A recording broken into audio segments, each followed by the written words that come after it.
Вільні народи найсміливішої країни. 56-й день нашої оборони завершується. І сьогодні ми точно стали ще на крок ближче до миру.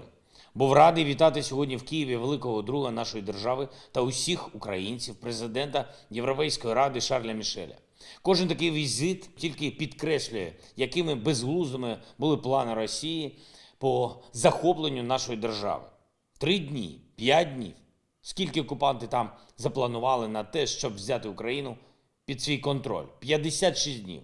І ми зустрічаємо наших гостей в нашій столиці заради наших національних інтересів.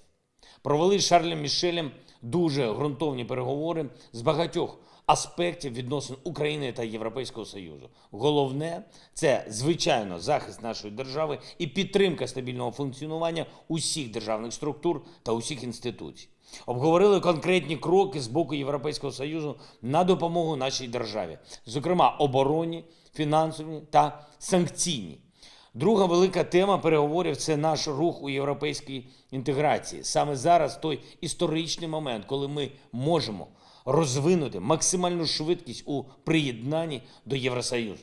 Ми вже довели, що українські державні та суспільні інституції достатньо ефективні, щоб витримати навіть випробування війною. Ми вже робимо для захисту свободи на європейському континенті стільки, скільки іншим народам не випадало зробити. Я бачу з боку всіх наших друзів в Європейському Союзі готовність максимально допомагати нашому руху. Подякував Шарлю за це сьогодні. Третя велика тема наших переговорів – це підготовка необхідних кроків для відбудови України після війни. Також обговорили, що ми можемо зробити разом з Євросоюзом, щоб ліквідувати ті загрози продовольчій та енергетичній безпеці Європи і всього світу, які створені саме Російською Федерацією. Відновити експорт української аграрної продукції та заблокувати можливості Росії шантажувати Європу енергоресурсами. Для всіх на континенті це однаково топ-пріоритети. Президент Шарль Мішель перед зустрічю зі мною побував у Бородянці, Київської області. Побував там не один, а разом зі своєю командою. Вони на власні очі побачили, що наробили окупанти на нашій землі, які руйнування по собі залишили. І дуже правильний висновок був зроблений нашими друзями. Не може бути миру без справедливості. Зробимо усе, щоб притягнути до відповідальності кожного російського військового і командира, які винні у цих воєнних злочинах. Сучасні технології дозволять встановити багато деталей, кожне прізвище, кожну домашню адресу, кожен банківський рахунок – усе знайдемо. Сьогодні був опублікований план щодо посилення санкцій проти Російської Федерації за війну проти нашої держави. Цей план був розроблений групою українських та міжнародних експертів, яка працює під керівництвом Андрія Єрмака та Майкла Макфола.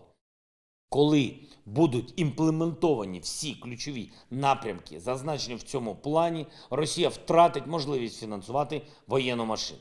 Зокрема, план передбачає обмеження для енергосектору Росії, банківського сектору, експортно-імпортних операцій, транспорту. Серед найближчих кроків має бути нафтове ембарго і повне обмеження постачання нафтопродуктів з Росії.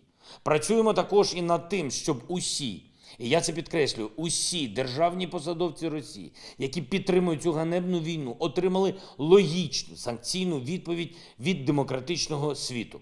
Росія має бути визнана державою-спонсором тероризму, а російські збройні сили повинні бути визнані терористичною організацією. Зараз в Євросоюзі триває підготовка 6-го санкційного пакету. Обговорили це сьогодні з Шарлем Мішелем. Працюємо над тим, щоб зробити його по-справжньому болісним для російської воєнної машини та російської держави в цілому. Я наголошую у кожних переговорах, що санкції потрібні не як самоціль, а як практичний інструмент, щоб спонукати Росію шукати миру. Важливо, що в Києві відновили роботу представництва Євросоюзу і посольства дружніх нам держав. Це один з таких сигналів, які потрібні, щоб сказати Росії, що немає альтернативи миру. немає альтернативи припиненню війни і гарантуванню повної безпеки для України. Чим більше дипломатичних представництв повернуться до роботи в нашій столиці, тим сильніше буде цей важливий сигнал.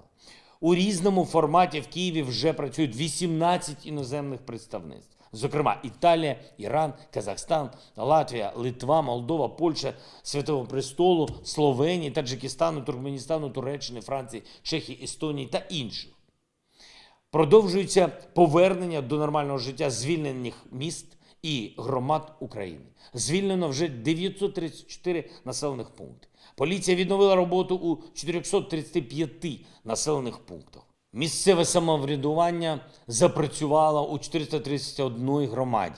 Роботу гуманітарних штабів розпочато у 361 населеному пункті. Поступово відновлюємо доступ людей до медичних та освітніх послуг, до органів соціального захисту. Відновлюємо автомобільне сполучення, постачання електрики, постачання газу, води. Серед найбільших загроз залишаються міни і розтяжки, які були встановлені окупантами, та снаряди, які не розірвалися. Щоб знешкодити їх усі, потрібно багато часу, багато зусиль. І я дуже вдячний усім спеціалістам, усім рятувальникам, які виконують це важливе завдання. Ще раз закликаю наших громадян, які повертаються у звільнені громади, бути дуже-дуже уважними. Не заходити на територію, яка ще не перевірена. Не заходьте, будь ласка, поки що у ліси. Якщо побачите будь-що схоже на міну або розтяжку, одразу повідомляйте, будь ласка, поліції та рятувальникам. Не зволікайте і не намагайтесь самостійно, будь ласка, прибрати небезпечні предмети. Ситуація на сході та півдні нашої країни залишається максимально жорсткою. Окупанти не полишають спроб за рахунок нового масштабного наступу вибороти хоч якусь перемогу для себе. Хоча б щось, що вони зможуть згодувати своїм пропагандистам. Я щиро вдячний кожному нашому захиснику, кожній нашій захисниці, всім Збройним силам України, усім нашим містам, усім нашим громадам, які чинять спротив загарбникам, які тримаються і своєю боротьбою без перебільшення рятують нашу державу.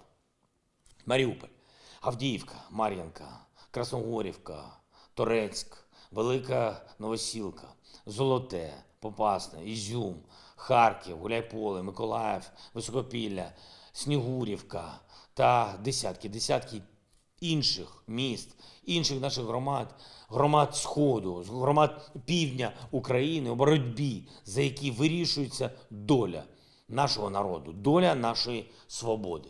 Робимо більше, ніж максимум, щоб забезпечити постачання зброї для нашої армії.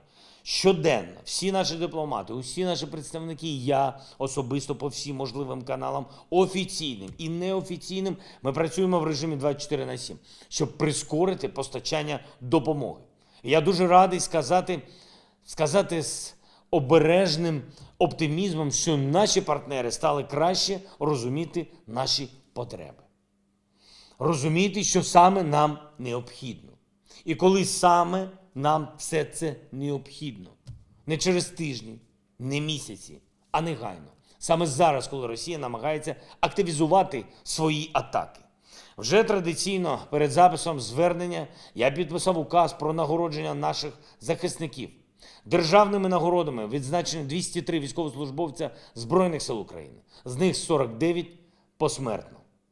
5 нашим військовим присвоєно звання Герой України посмертно. Вічна пам'ять кожному, хто віддав життя за Україну. Вічна вдячність усім, хто встав на захист нашої держави. Слава Україні!